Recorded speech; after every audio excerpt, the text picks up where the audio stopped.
Exercice de lutte pour les avants de la section paloise avant d'affronter Castres en top 14 pour le compte de la 9e journée. Les Palois 10e iront dans le Tarn pour chercher des points. La section reste sur un large revers sur le terrain synthétique du Racing 92, 48-28. Une défaite et beaucoup de joueurs blessés.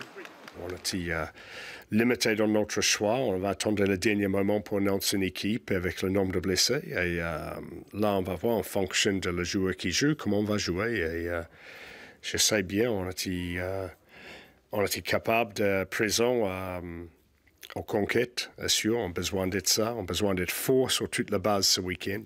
Et je pense que la priorité va être là. Cette saison, les Béarnais ont du mal à enchaîner les victoires dans un championnat très disputé. Pour l'heure, la section n'a pas encore battu l'un des gros bras du top 14.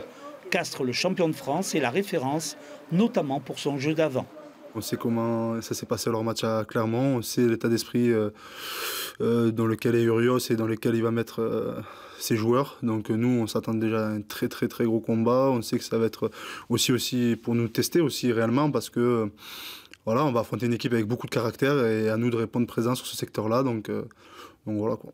On sait qu'ils s'appuient beaucoup sur leur paquet d'avant qui est dense. Et voilà, ils jouent beaucoup là-dessus. Maintenant, voilà, ils ont aussi une ligne de 3 quarts quand même qui peut être dangereuse à tout moment aussi. Ils jouent bien ensemble.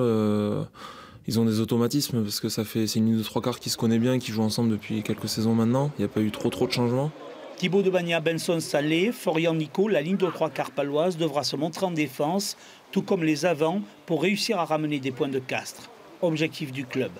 Pau reste d'ailleurs sur une victoire à Pierre Fabre la saison dernière.